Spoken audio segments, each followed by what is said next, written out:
It has only been 2 days since the season's opening games, the Rockets versus the Thunder and the Warriors against the Lakers. Each of these matchups are significant.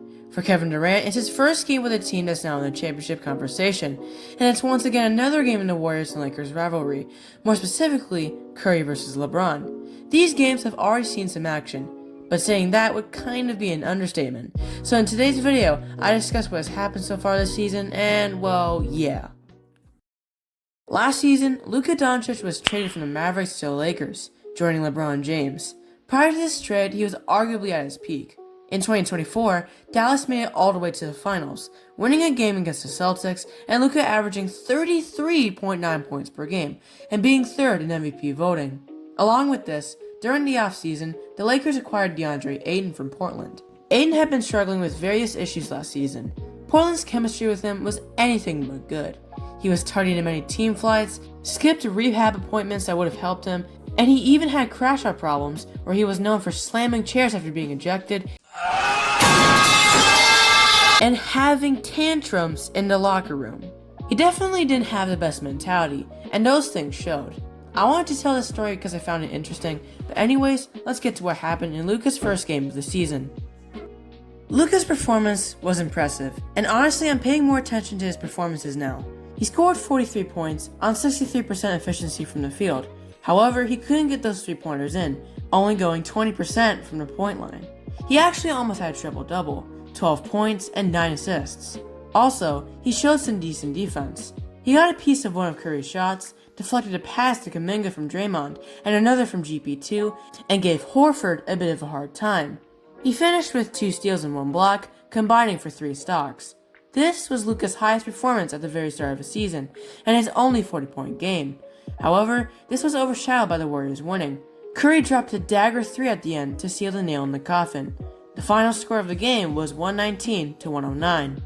Luka made some very significant changes during the offseason. He's lost some weight, built up the muscles, and he could once again have an MVP caliber season, but only time will tell. He's looking promising though. Next thing I'll talk about is the game with Houston against the Thunder. The Thunder, are the defending champions, led by past season's scoring champion in Shai Gilgeous-Alexander. This was Kevin Durant's first game after he got traded to Houston. The Rockets are now one of the teams that could legitimately win the championship, and his first game showed that the Rockets could have what it takes. This game was very close. Neither team managed to pull away significantly, and there were back and forth lead changes. Both players of the teams performed quite average and not spectacularly. In fact, SGA only had 5 points at halftime, going 2 for 5 from the field. While Chet Holmgren did well, it wasn't until overtime where his scoring kicked in. Fast forward to double overtime.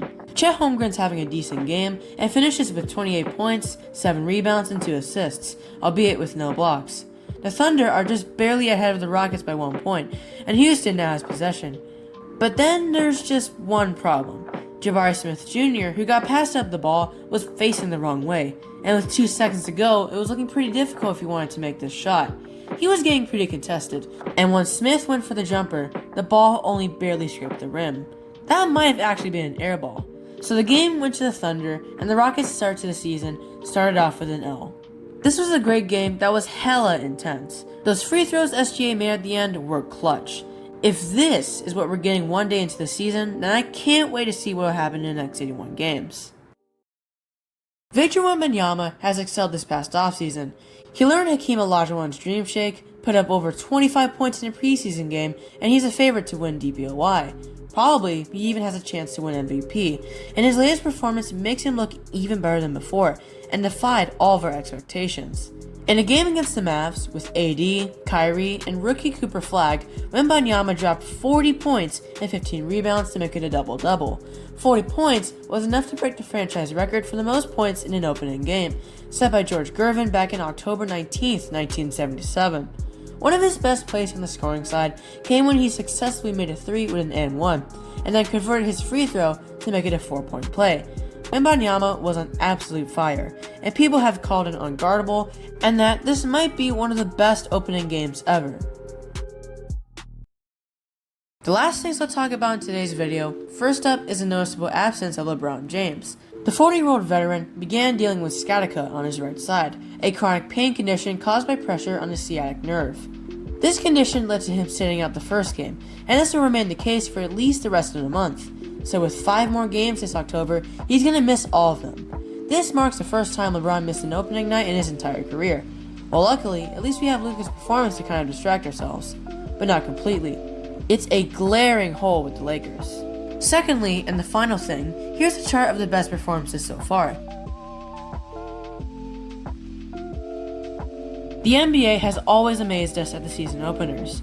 We can all get fascinated by the performances, or it could be a major change that we can get to see for the first time, either ever or in a while. The world of basketball is fascinating, and I can't wait to see how all the teams will perform. Could Oklahoma City go back-to-back? Could the Knicks make it to the second round?